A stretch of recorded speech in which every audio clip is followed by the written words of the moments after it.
Welcome back to the news today. This is the Daily Debate. Since last week, the Israeli election campaigns seem to have come to a halt, and the media is concentrated on the one issue, the massive corruption scandal in the foreign minister's party, Israel Beitenu.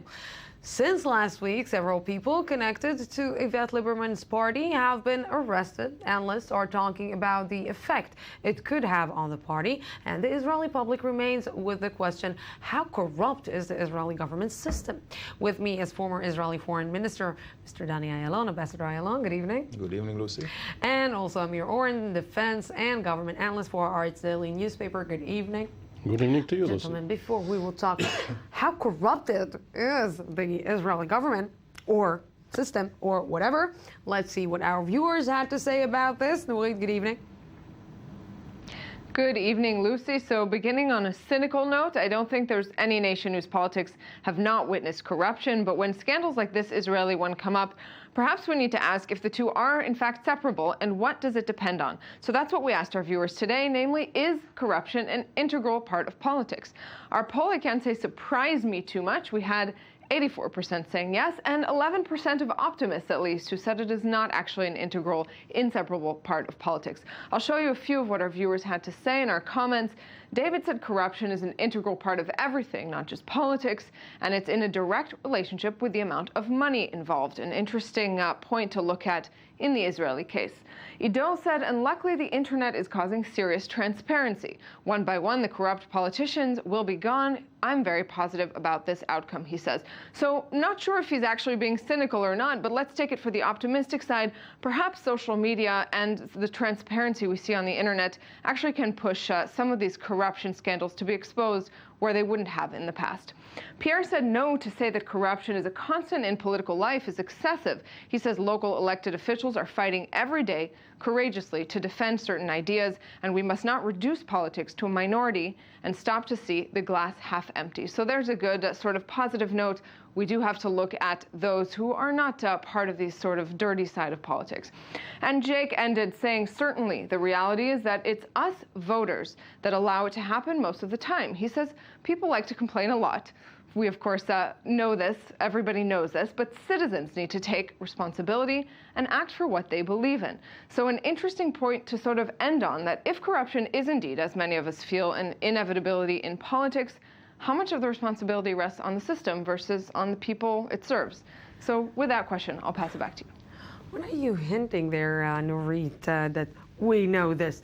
But we do know this, and we know that Israeli, what we're seeing, but from what is happening in Israel, Ehud Olmert, Katsav, Fuad, that we just mentioned just a short while ago here, and watching some Turkish soap operas, it seems that it's really inseparable from the Israeli politics. You only mentioned those who were caught. Who knows who else had their hands in the jar but are yet to be caught.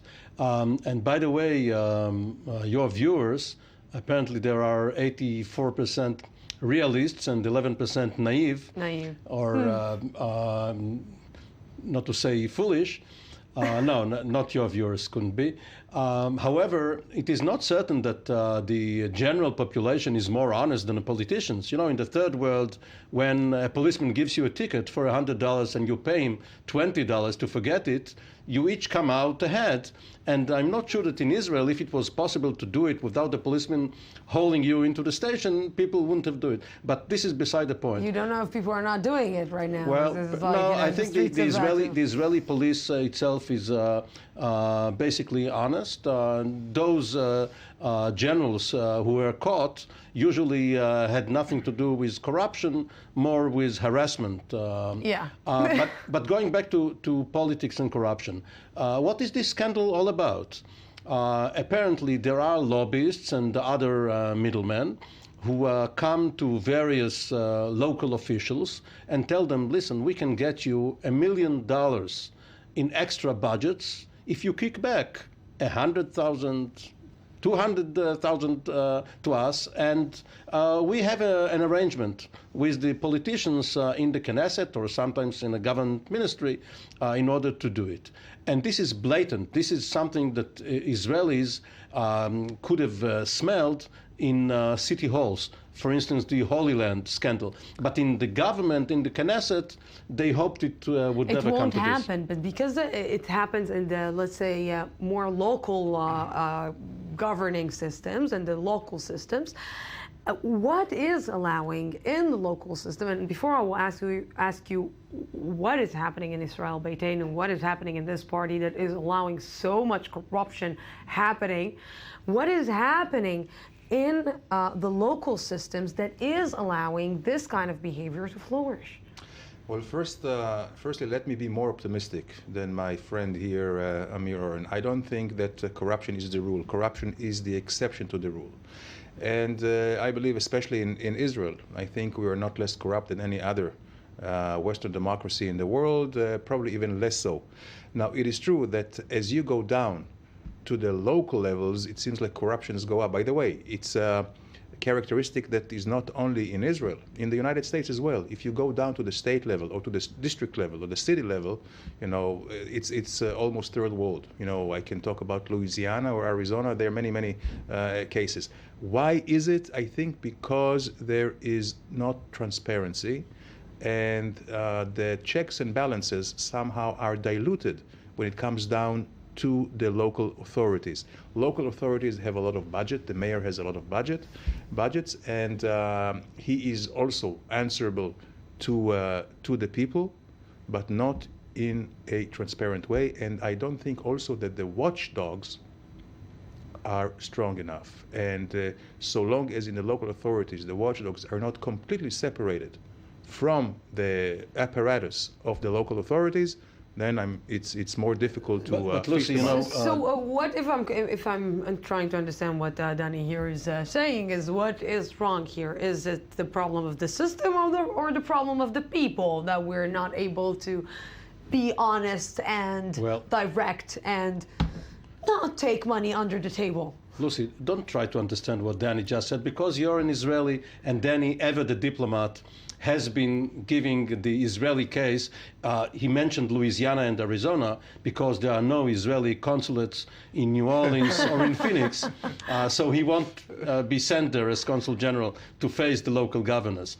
But seriously, it's a matter of certain parties, mostly Israel Beiteinu, Shas. These are not ideological movements.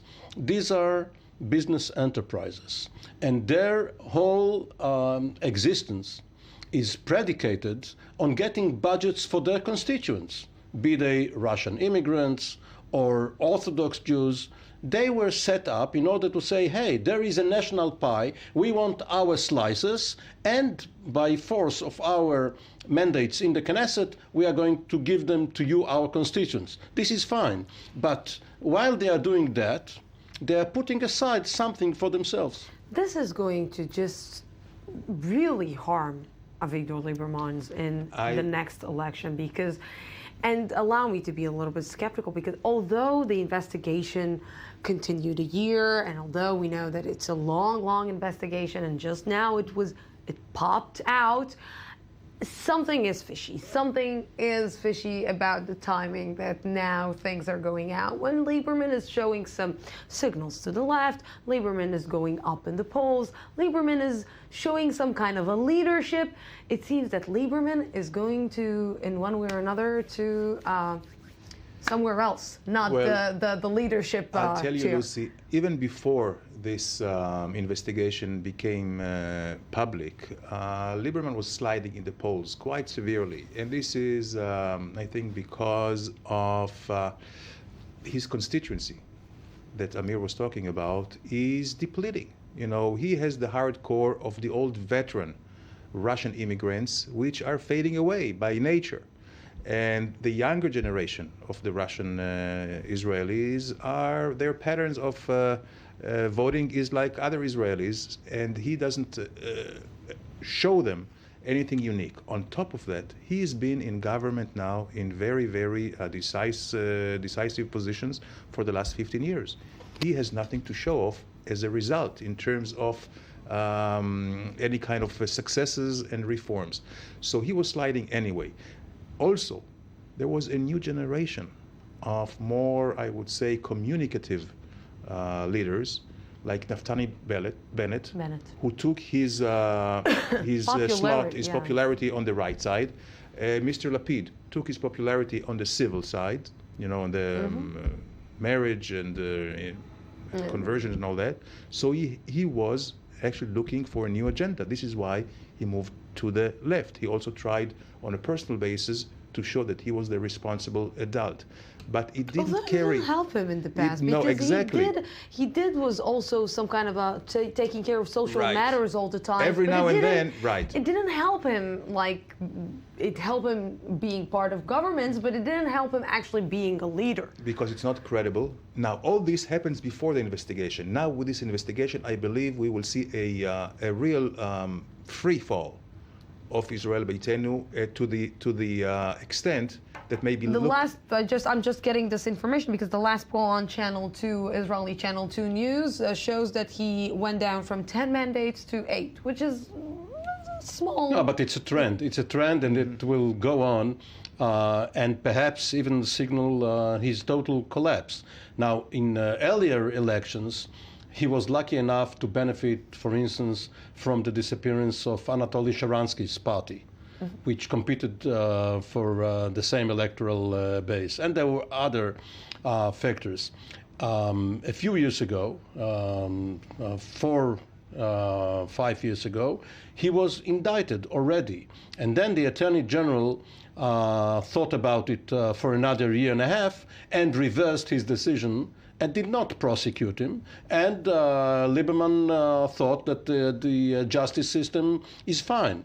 Now, if you know how the system works with the various echelons, the working levels, police and the justice ministry, and the way it is separate from the political echelon, this cannot be political.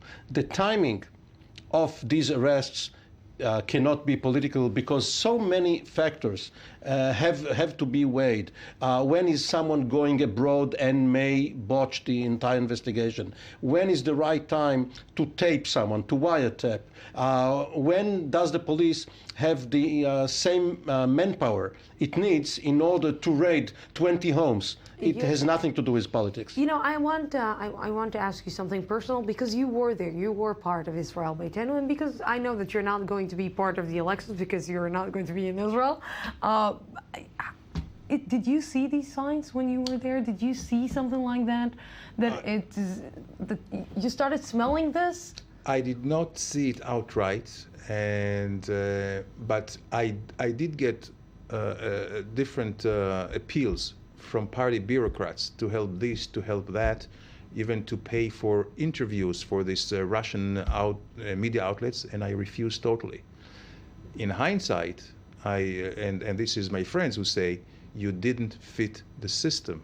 That's why, because until today, Mr. Lieberman never explained, not to me, not to the public, why he decided 2 years ago not to include me in the party. I thank him every day now that he did not do that. Yeah. But it's also lack of transparency. What do you mean? Like, when you're saying it didn't fit, do you understand why he didn't fit? Like in one way or another too? Danny Ayalon just came back from Washington. At that time, he was the ambassador to the United States, and he was the sort of basketball player which Maccabi Tel Aviv brings from the NBA, and the basketball player who's just being imported, so to speak, doesn't know how management works, what are the shenanigans behind the scenes. But when someone like Danny Ayalon, who was not a party stalwart and was not considered loyal enough to be in on the secrets, when he sees part of the picture, for instance, money moving out, he doesn't know that behind his back, part of the money is moving in. So he was shunted aside, and people who were considered more loyal were brought in. in order for the party to function and for various people to get rich. All of this is according to the suspicions that the police are now working on. Perhaps it will be disproved. You know, Let's hope so. No, let's not hope so. Before we're finishing, just one word, and we don't have a lot of time, about the Shas ultra-Orthodox party. It seems that they're also going to be destroyed in the next election. This is the most important phenomenon, the implosion of several parties, which up to now control about 12 or 13 members of Knesset. If they all disappear from the scene and other get the spoils, we may see a different picture altogether on March the 18th in the morning. Hopefully more governable.